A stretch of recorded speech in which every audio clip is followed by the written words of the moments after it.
నిరీక్షణ సమయం నీ హృదిలో క్రీస్తు ప్రేమ స్వరం. నిరీక్షణ సమయం ఇది సమాధాన సమయం. నిరీక్షణ సమయం నీ హృదిలో క్రీస్తు ప్రేమ స్వరం. నిరీక్షణ సమయం ఇది సమాధాన సమయం. అందరికీ ప్రైజ్ ది లార్డ్ అండి. ప్రభువైన యేసుక్రీస్తు నామంలో మిమ్మల్ని మరి ఒకసారి నిరీక్షణ సమయం ఈ ఆధ్యాత్మిక టీవీ కార్యక్రమం ద్వారా మీ గృహాల్లోనికి వచ్చి మిమ్మల్ని పలకరించడానికి దేవుడు నాకు ఇచ్చిన ఈ మంచి సదవకాశాన్ని బట్టి నేను ప్రభువుని ఎంతగానో స్తుతిస్తూ ఉన్నాను. మరి దేవుడు తన వాక్యం ద్వారా మనతో అనునిత్యం మాట్లాడుతూ మన యొక్క అనుదిన జీవితంలో మనకు ఎదురయ్యేటువంటి అనేక సమస్యలలో కూడా దేవుడు ఈ లోకంలో మనకు సహాయం చేస్తాడండి. అది యేసుక్రీస్తుతో మనకున్నటువంటి సంబంధాన్ని బట్టి దేవుని యొక్క ఆత్మకు మనం లోబడుతూ ఈ లోకంలో ప్రతి విశ్వాసి కూడాను యేసుక్రీస్తు యొక్క మార్గంలో నడుస్తూ ఉన్నప్పుడు పరిశుద్ధాత్మ దేవుడు మనకు సహాయం చేస్తాడు. మన అనుభవాలే మన జీవితాన్ని ముందుకు నడిపించేటువంటివిగా, మన అనుభవాల్లో మనం పొందుకున్నటువంటి దైవ సంబంధమైనటువంటి గైడెన్స్ లేదా మనకు సహాయం చేసిన స్థితి మన ముందున్నటువంటి భవిష్యత్తుకు కూడా అవే మనకు సహాయపడతాయి. చాలాసార్లు మన జీవితంలో జరిగిన సంఘటనలను మనం మర్చిపోతూ ఉంటాం. కానీ వాటిని మర్చిపోకుండా మనం అనుదినం వాటిని దేవుని సన్నిధిలో ప్రార్థన చేస్తూ ఉన్నప్పుడు అవి మన జీవిత అనుభవాలు ఇతరులకు, అనగా అంతకుముందు ఎవరైతే ఇలాంటి సమస్యలు ప్రస్తుతం ఉన్నారో అలాంటి వారికి గతంలో మన యొక్క అనుభవం వారికి ఎంతో సహాయకరంగా ఉంటుంది. అదే ఒక నిజమైనటువంటి విశ్వాస యొక్క సాక్ష్యంతో కూడినటువంటి జీవితం. అయితే చాలాసార్లు మనం గతంలో జరిగినటువంటి విషయాన్ని క్విక్గా మర్చిపోయి తర్వాత దేవుడు మనకి ప్రస్తుతం చేస్తున్నటువంటి ఆ మేలుని గురించి వాటి గురించి మనం శ్రద్ధ కలిగి ఉంటాము. లేదా ఈ ప్రస్తుతం మనకున్న దేవుడు మనకు చేసిన మేలుని వీటినే గురించి ఆలోచిస్తూ మనం దేవుని స్తుతిస్తూ ఉంటాం. అయితే మరి గతంలో దేవుని యొక్క అనుభవాలు, దేవుడు మన జీవితంలో మన కష్టంలో ఉన్నప్పుడు, శోధనలో ఉన్నప్పుడు, లేమిడిలో ఉన్నప్పుడు ఆయన మనకు ఎలా సహాయం చేశాడో ఆ విషయాలను మరి మన ముందున్నటువంటి తరానికి లేదా ప్రస్తుతం మనతో ఉన్నటువంటి సహోదరి సహోదరులకి, మన తోటి సంఘస్థులకు ఎలా చెప్పగలం? మనం మర్చిపోకూడదు కదా. సో అలాంటి సంఘటనే ఈరోజు మీ ముందుకు తీసుకొని రావాలని ఆశపడుతున్నాను. దావీదు అనేటువంటి ఈ మహాభక్తుడు తన యొక్క అనుభవాలన్నిటిని కూడాను మర్చిపోకుండా వాటన్నిటిని గ్రంథస్థం చేస్తూ వచ్చాడు. ఆ గ్రంథస్థం చేసుకుంటూ వచ్చినటువంటి ఆ విషయాలే తాను కీర్తనలలో 75 కీర్తనలు రచించినట్లుగా మనందరికీ తెలుసు. చాలా కీర్తనల్లో దావీదు తను దేవుని దగ్గర శ్రమల కాలంలో మొరపెట్టుకున్నటువంటి విషయాలను గురించి తన కీర్తనలో రాశాడు. ఉదాహరణకు 22వ కీర్తనలో నా దేవా నన్ను ఇలా విడిచితివన్నాను. అలానే తన కష్టం వచ్చినప్పుడు దేవుని సన్నిధిలో మొరపెట్టినటువంటి అనేక కీర్తనలు రాశాడు. సో అవన్నీ కూడాను దేవుని దగ్గర ఒక ఫిర్యాదులాగా, కంప్లైంట్స్ లాగా తను చెప్పుకుంటూ వచ్చాడు. అవి ఈ రోజున చాలామంది శ్రమల్లో ఉన్నప్పుడు, కురిగిపోయినప్పుడు వాటినే ఎత్తి వాగ్దానాలుగా మనం ప్రార్థన చేస్తూ ఉన్నాం. క్రైస్తవ భక్త సమూహం అంతా కూడా దేవా, దావీదు అనే భక్తుడికి ప్రార్థన చేసినప్పుడు కష్టకాలంలో మీరు సహాయం చేశారు కదా, నేను ప్రార్థన చేస్తే మీరు కూడా సహాయం చేస్తారు తండ్రి అని ఒక ధైర్యంతో మనందరం ప్రార్థిస్తున్నాం. కానీ ఒక కీర్తన మాత్రం తాను అలాంటి కంప్లైంట్స్ ఏమి లేకుండా, అంటే ఫిర్యాదులతో కూడినటువంటి కీర్తనగా కాకుండా తను పొందినటువంటి అనుభవం అనేక మందికి ఆశీర్వాదకరంగా ఉండాలని రచించాడు. అదే 23వ కీర్తన. ఈ కీర్తనలో దావీదు కీర్తన అని స్పష్టంగా రాశారు కాబట్టి మనకి ఏ విధమైనటువంటి అనుమానం లేదు. పరిశుద్ధాత్మ దేవుడు ఈ భక్తుని ద్వారా ఒక నిజమైనటువంటి విశ్వాసి తన జీవితంలో ఎలాగా సంతోషంగా ఆనందంగా జీవించగలడో ఇక్కడ మనం చూస్తున్నాం. అంటే ఒక క్రైస్తవ విశ్వాసికి ఎంత గొప్ప ఆదరణ ఉన్నదో ఇక్కడ మనం చూస్తున్నాం.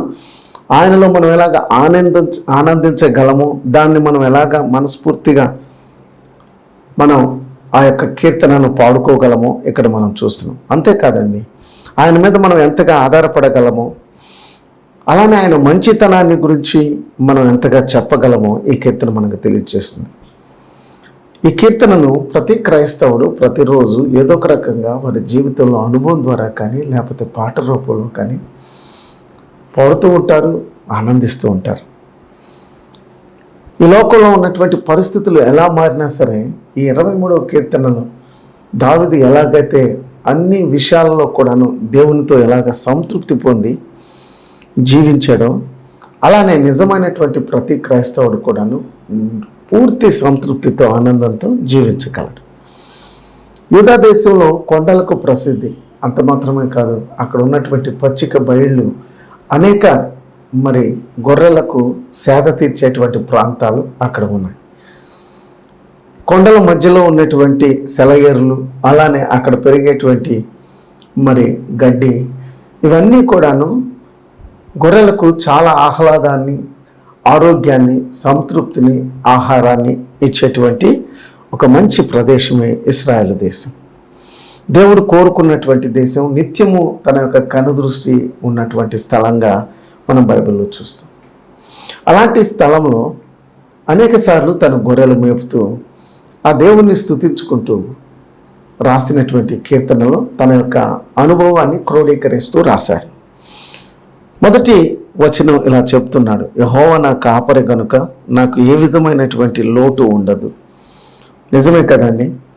ఎవరైతే దేవుణ్ణి తమ జీవితంలో సమస్త విధములైనటువంటి విషయాలకు ఆధారానిగా ఆయన పెట్టుకుంటారో, మనిషి గొర్రె అయితే, దేవుడు కాపరైతే నిజంగా ఆ వ్యక్తి యొక్క జీవితం ఎంత ఆనందంగా ఉంటుంది, ఎలాంటి లోటు లేనటువంటి జీవితంగా ఉంటుంది అని తెలియజేస్తున్నాడు. ఈ రోజున చూసినట్లయితే చాలామంది జీవితాల్లో అనేక కొరవలు లేదా కొదువులు, షార్టేజెస్, లోపాలు, అనేక రకమైనటువంటి వాంటింగ్స్, అవసరతలు కలిగి ఉన్నాం. భౌతికంగా, ఆధ్యాత్మికంగా మనం చూసినట్లయితే చాలామంది ఈ కొరతలతో వారి జీవితం అసంతృప్తిగా ఉన్నట్లుగా చూస్తాం.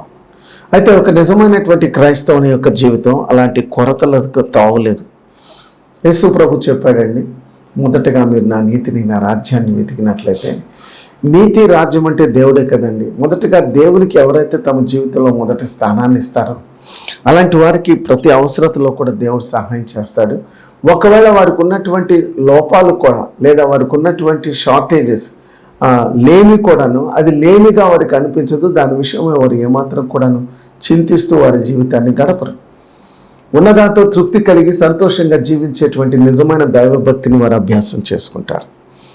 అలానే తాను రాస్తూ ఆనాడు ఆ గొర్రెలను ఎలాగైతే తాను పెంచి పోషించి వాటి యొక్క ప్రతి అవసరతను తీర్చాడో, అలానే దేవుడు నా జీవితంలో కూడా అలాగ తోడై ఉండి సహాయం చేశాడు అంటూ తాను రాజు అయిన తర్వాత కూడాను తన పూర్వకాలపు స్థితిని మర్చిపోకుండా ఆ దేవుల్లో తాను పొందినటువంటి అనుభూతిని, సంరక్షణను, సంతృప్తిని, సంతోషాన్ని వ్యక్తం చేస్తూ అంటున్నాడని, పచ్చిక గల చోట్ల ఆయన నన్ను పరుండ చేయుచున్నాడు, శాంతికరమైన జలముల యొద్దకు ఆయన నన్ను నడిపించుచూ ఉన్నాడు.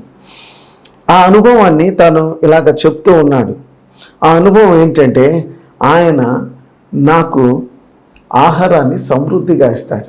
ఈనాడు నిజమైనటువంటి క్రైస్తవులు కోరుకునేది ఏంటంటే, దేవుని యొక్క వాక్యమైనటువంటి ఆత్మీయ ఆహారం వారికి సమృద్ధిగా దొరకాలని ఈ రోజున అరులు చాచి ఉన్నారు. అది మన చేతిలో దేవుడు అనుగ్రహించినటువంటి పరిశుద్ధ గ్రంథమైనటువంటి బైబిలేనండి. ఈ బైబిల్ అనేటువంటి ఆత్మీయ ఆహారాన్ని, దేవుని యొక్క వాక్యాన్ని భుజించిన ప్రతి క్రైస్తవుని యొక్క జీవితం ఎల్లప్పుడూ కూడాను సంతోషంగా ఉంటుంది. ఆధ్యాత్మికంగా వారు బలవంతులుగా ఉంటారు. కాబట్టి వారి జీవితం ఎలా ఉంటుందంటే శాంతియుతంగా ఉంటుంది. అలానే పరిశుద్ధాత్మ దేవుడు వారిని నడిపిస్తున్నాడు కనుక వారి యొక్క జీవితం అనుదినము కూడాను నూతనమైనటువంటి అభిరుచులతో వారి యొక్క జీవితం క్రీస్తుతో ఆనందంగా ఉంటుంది.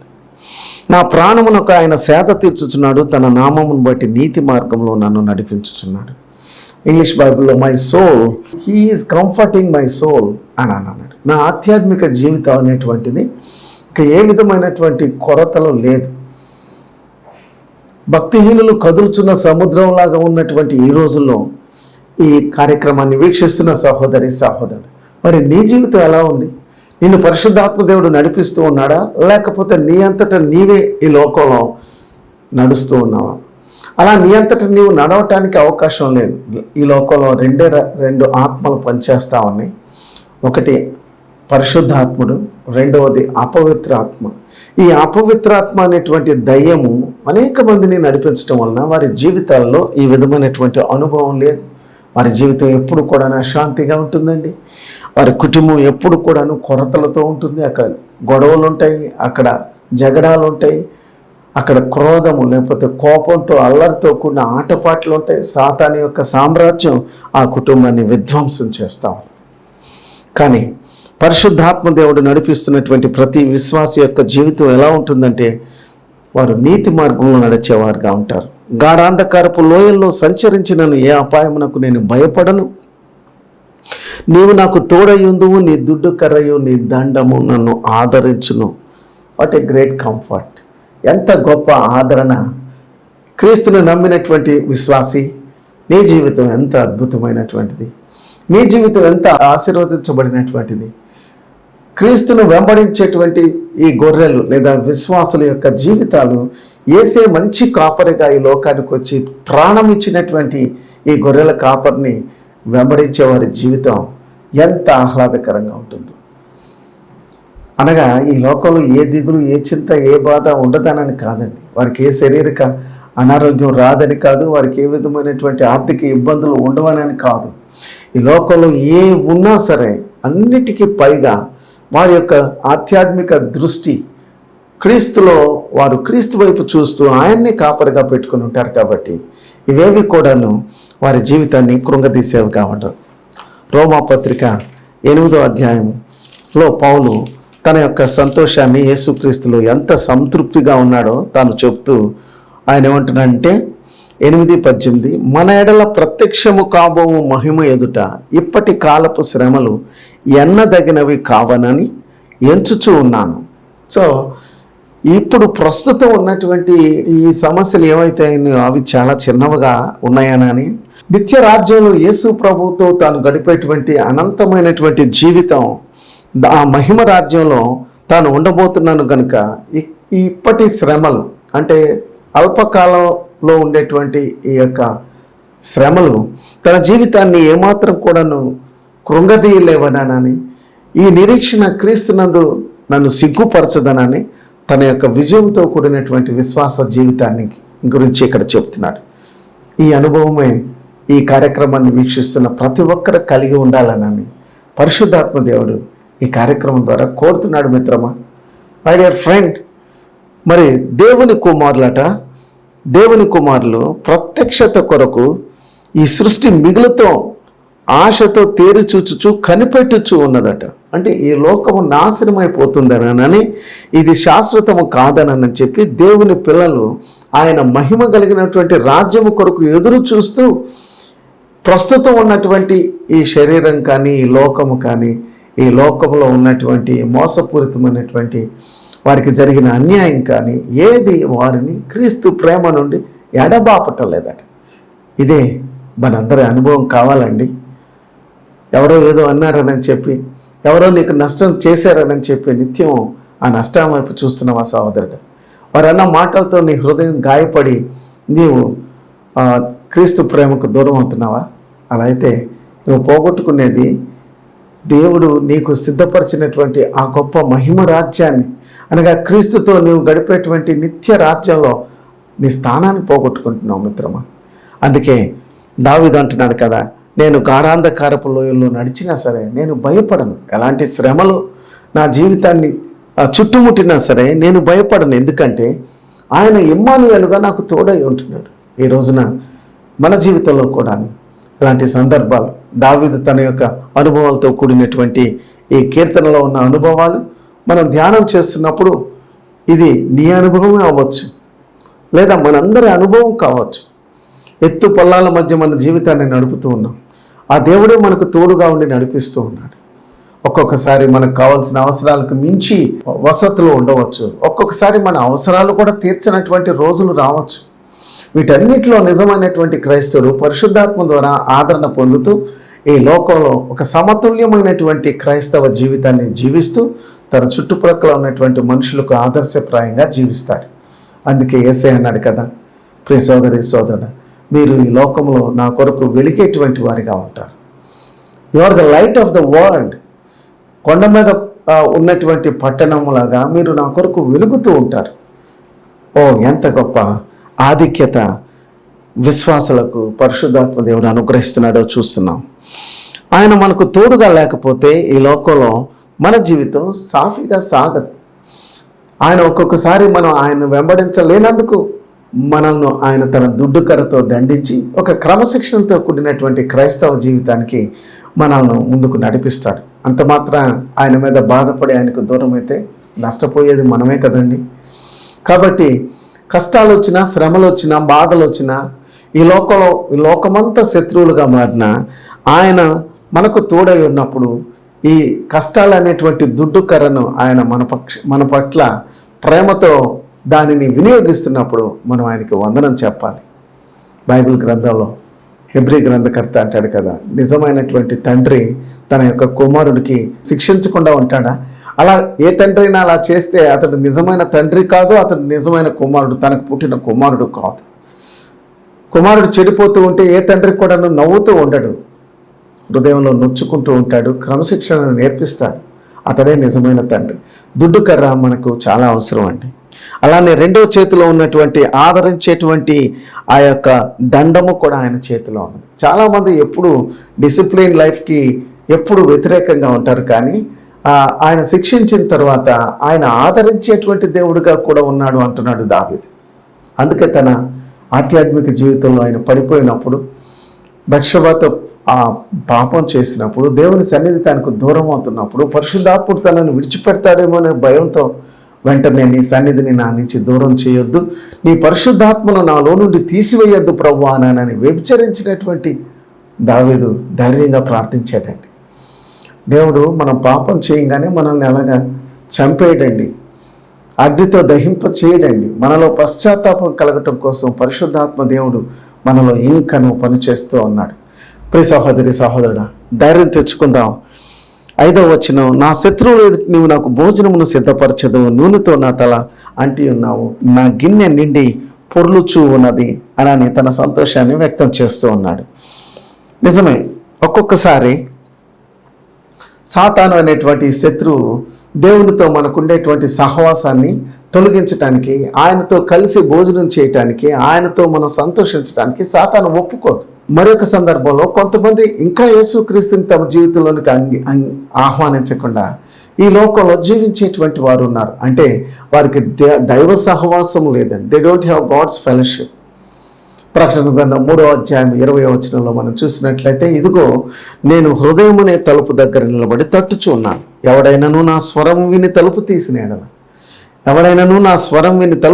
ఎడల నేను అతనిలోనికి వస్తాను, నేను అతనితో కలిసి భోజనం చేస్తాను అని దేవుడు తన యొక్క ఫెలోషిప్ని, తన యొక్క సహవాసాన్ని మనకి పాపులమైనటువంటి మనకు, పాపినైన నాకు ఆయన ఇవ్వాలనని, నీకు ఇవ్వాలనని ఆశపడుతున్నాడు. 20వ వచనంలో ఇలా ఉందండి. రెవల్యూషన్ అనగా ప్రకటన గ్రంథం 3వ అధ్యాయం 20వ వచనం, ఇదిగో నేను తలుపు వద్ద నిలుచుండి తట్టుచూ ఉన్నాను, ఎవడైనాను నా స్వరం విని తలుపు తీసిన ఎడల అతనితో నేనును నాతో కూడా అతడు భోజనము చేస్తాను అంటున్నాడండి దేవుడు. సహజంగా మన ఇంటికి బంధువులు వచ్చినప్పుడు, లేకపోతే స్నేహితులు వచ్చినప్పుడు, మనకి ఇంకా బాగా పరిచయమైనటువంటి వారు వచ్చినప్పుడు మాత్రమే మన డైనింగ్ హాల్లోకి వాళ్ళని పిలిచి వారితో కలిసి భోజనం చేస్తాం.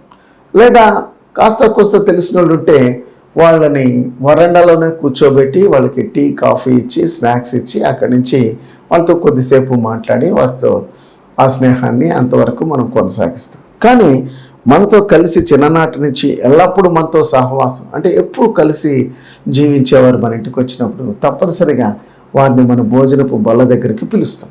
వారితో కలిసి మనం భోజనం చేస్తాం. అది ఏ రకమైన వంట అయినా సరే, అది విందు కాకపోయినా సరే, ఉన్నదాంతో సంతోషంగా మేమిద్దరం ఎంతో కాలం నుంచి ఫ్రెండ్స్ అండి అని చెప్పి ఆ ఫెలోషిప్ని వాళ్ళు ఇంకా స్ట్రెంగ్తన్ చేసుకుంటారు, దాన్ని ఇంకా ఎక్కువ చేసుకుంటారు.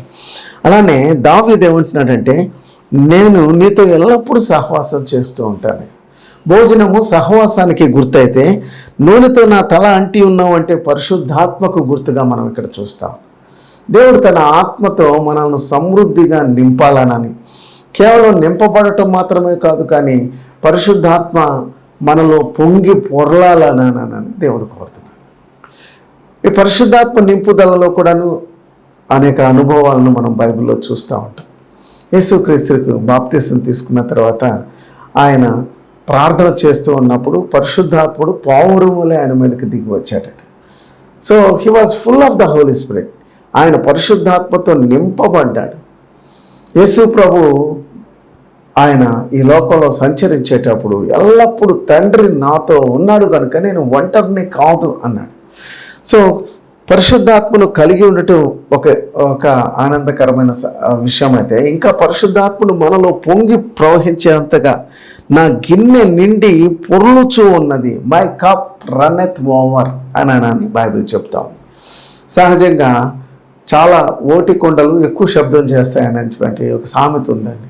పరిశుద్ధాత్ముడు తక్కువగా ఉన్నటువంటి వారి యొక్క జీవితంలో ఎక్కువ మాటలు, ఎక్కువ కొరతలు, లేకపోతే వారి యొక్క సంతోషం తక్కువ స్థాయిలో ఉంటుంది. కానీ పరిశుద్ధాత్ముడు వారిని ఇంకా నింపివేసి ఇంకా పొర్లి పొంగుతూ ఉండేటువంటి అనుభవంలో ఉన్నవాళ్ళు నిండుగా ఉంటారు.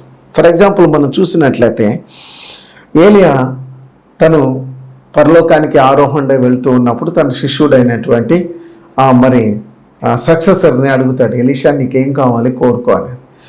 సహజంగా ఎలీషా ఈలోక సంబంధమైనటువంటి ధనధాన్యాలు లేకపోతే రాజరికం కానీ ఆస్తులు సంపదలు అయ్యాని అడగలేదండి. అతను ఏమన్నాడంటే, నీ మీద ఉన్న ఆత్మ రెండంతలుగా నాకు కావాలి అన్నాడు. అది చాలా కష్టం అయినటువంటిది, నువ్వు నన్ను అడిగావని అన్నాడు. కానీ అది అతనికి కష్టం ఆయన అనిపించినా సరే, అది అతనికి ఇష్టము కనుక అందులో ఎంత కష్టపెట్టినా సరే, బేతేలుకు కాదు, గిల్గాలుకు కాదు, యోర్దానుకు కాదు, ఎక్కడికి వెళ్ళినా సరే అతను విడవక ఏలియాని వెంబడించాడట. కాబట్టి ఇంత మొండిగా ఉన్నాడు కాబట్టి ఇతనికి నేను అడిగింది తప్పనిసరిగా ఇవ్వాలని చెప్పి తాను ఆరోహణమై వెళ్ళేటప్పుడు, నా వంక చూడు, నా దుప్పటి నీ మీద వేస్తానన్నాడు. వెళ్ళేటప్పుడు చూస్తూ ఉన్నప్పుడు, అంటే ఎప్పుడు మిస్ అవుతాడో ఆ యొక్క సీన్ అని చెప్పి అతను వెనువెంటనే ఉన్నాడు. అతను పరలోకానికి ఆరోహణ వెళ్ళేటప్పుడు, నువ్వు నన్ను చూస్తే తప్పనిసరిగా నువ్వు అడిగిన రెండంతల ఆత్మను అనుగ్రహిస్తాడు దేవుడు అన్నాడు. అలానే ఆ యొక్క సన్నివేశాన్ని అతను పోగొట్టుకోకుండా ఎప్పుడూ వెంబడించాడు సహోదరి సహోదరుడు. అందుకే ఎన్నో అద్భుతాలు చేశాడు. తన జీవితం, ఎలీషా జీవితం చాలా పవర్ఫుల్గా ఉన్నట్లుగా మనం చూస్తాం. అతను చనిపోయిన తర్వాత కూడా తన ఎముకలకి ఎవరో ఒక సైనికుడి యొక్క శవపేటికి తగిలితే వెంటనే అతను లేచి నిలబడ్డాడని, ప్రాణం వచ్చిందని మనం చూసారా. ఈ రోజుల్లో చాలా కోరుకుంటున్నారు, కానీ ఇలా పరిశుద్ధాత్మతో నింపబడి పొర్లేటువంటి ఆ అనుభవాన్ని మనం కోరుకోవాలి ప్రియుల విశ్వాసమైన మనం.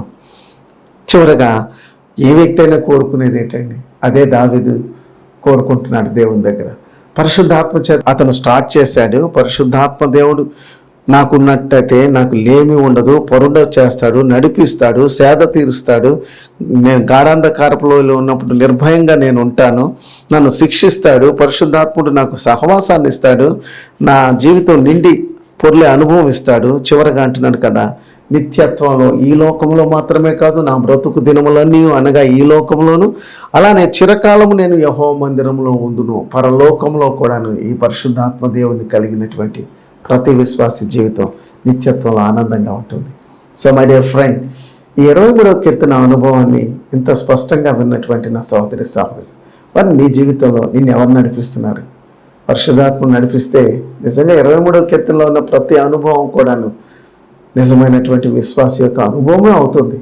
కానీ దురాత్ముడు నడిపిస్తూ ఉంటే, అపవిత్రాత్మ చేత నడిపించబడితే, మార్కు సువార్త 5వ అధ్యాయంలో జరిగిన విషాద సంఘటన, ఒక వ్యక్తి సమాధుల్లో నుంచి పరిగెత్తుకుంటూ యేసు ప్రభు దగ్గరికి వచ్చాడు. అతని గురించి ఒక సాక్ష్యం అక్కడ ఉంది. అతడు 2000 దయ్యముల చేత నడిపించబడుతూ ఉన్నాడు. అందుకే అతనికి శాంతి లేదు, సమాధానం లేదు, దైవ సహవాసం లేదు. కానీ ఒక విచిత్రమైన విషయం అక్కడ చోటు చేసుకుంది. అతను యేసు ప్రభు ఎప్పుడైతే ఆ గెరాసేనుల దేశమునకు వస్తున్నాడో, అతను వెంటనే పరుగెత్తుకుంటూ వెళ్ళి, యేసు ప్రభు నాకు సహాయం చేయి, నీ పరిశుద్ధాత్మను నాకు అనుగ్రహించు, నాలో ఉన్న దురాత్మలను పారద్రోలని ప్రార్థించాడు. సర్వోన్నతుడైనటువంటి దేవుని కుమారుడా అన్నాడు. అనగానే you are the son of God. See evil spirits నా జీవితాన్ని ఎంత దుర్భరం చేస్తున్నాయచ్చు. రాత్రి బవళ్ళు అతడు మరి రెస్ట్లెస్గా, అంటే నిద్రాహారం లేకుండా సాతాను సమాధుల్లో తిరుగుతూ తను గాయపరుచుకుంటూ ఎవరు కూడా అతన్ని అదుపు చేయలేనటువంటి దురాత్మల యొక్క శక్తితో అతను నింపబడ్డాడు. అందుకని ఈ రోజులో చాలామంది ఈ తిరుగుబాటు ఆత్మతో త్రాగుడుకు, వ్యభిచారానికి, దొంగతనానికి, నరహత్యలకు వారందరూ కూడాను నిర్భయంగా వారు ఇలాంటి క్రియలు చేస్తున్నారు. మానభంగాలు, పురుషులతో పురుషులు, స్త్రీలతో స్త్రీలు, ఇవన్నీ దురాత్మ కార్యాలు. ఈ దురాత్మ కార్యాలన్నీ కూడా మనుషులను నిత్య నరకానికి నడిపిస్తున్నాయండి. కాబట్టి ప్రియులారా, మనం 23వ కీర్తనలో పరిశుద్ధాత్మ చేత నింపబడి ఆనందంతో జీవించే జీవితాన్ని కోరుకుందాం. ఇటు కృపను దేవుడు మీకు అందరికీ అనుగ్రహించాలని మనస్ఫూర్తిగా కోరుకుంటున్నాను. మీరు ఆశపడినట్లయితే ఒక చిన్న ప్రార్థన నాతో ఏకీభవించండి. దేవుడు తప్పనిసరిగా దావీదు యొక్క అనుభవం మీ అనుభవంగా మారుతుంది. ప్రేమ కలిగిన తండ్రి, ఈ 23వ కీర్తనలో చోటు చేసుకున్నటువంటి అద్భుతమైనటువంటి విషయాలు, పరిశుద్ధాత్మ చేత నింపబడి నడిపించబడి పరిశుద్ధాత్మ యొక్క సార్వభౌమ అధికారం క్రింద ఉన్నటువంటి ప్రతి ఒక్క వ్యక్తి జీవితం ఎలాగా ప్రవ్వా సేద తీర్చబడుతుందో, ఆనందంగా ఉంటుందో, కష్టాల్లో కూడా ఆదరించబడతారో, ఇలాంటి అనుభవాన్ని నిరీక్షణ సమయం టీవీ కార్యక్రమాన్ని వీక్షిస్తున్నాం సహోదరి సహోదరులకు అనుగ్రహించమని యేసునామములో స్తుతించి ప్రార్థిస్తున్నాం. ఆమేన్. ఆమేన్. God bless. ఒంటరితనముతో, ఓదార్పు లేక, ప్రేమించేవారు లేక, జీవితంలో నిరాశ, నిస్పృహలో ఉన్నవారికి ఆ ప్రభు ప్రేమను రుచి చూడాలని, మీ జీవితాలను మరియు మీ కుటుంబాలను ఆనందంతో నింపుకోవాలని ఆశపడేవారికి ఇదే మా ఆహ్వానం. మన గుంటూరు పట్టణంలో నెహ్రూ నగర్ 7వ లైన్లోని House of Prayer Fellowship Church నందు జరిగే ఆదివారం ఆరాధనకు మిమ్మల్ని ఆహ్వానించుచున్నాము. ఆదివారం ఆరాధన సమయం ఉదయం 10:30 దైవజనులు సోల్మన్ రెడ్డి గారు వాక్యమును అందించి మీ అన్ని అవసరతల కొరకు ప్రార్థిస్తారు. మా address house of Prayer Fellowship church, Nehru Nagar 9th line, Guntur. మా సెల్ ఫోన్ నంబర్ 9394782237 మరియు మా ఉదయకాలపు ఆరాధన ఆర్టీసీ కాలనీలోని house of Prayer Fellowship Church నందు 8 గంటల నుండి 10 గంటల వరకు జరుగును. అడ్రస్ ఆర్టీసీ కాలనీ 1వ లైన్, గుంటూరు. మా ఫోన్ నంబర్ 9394782237. అందరూ ఆహ్వానితులే.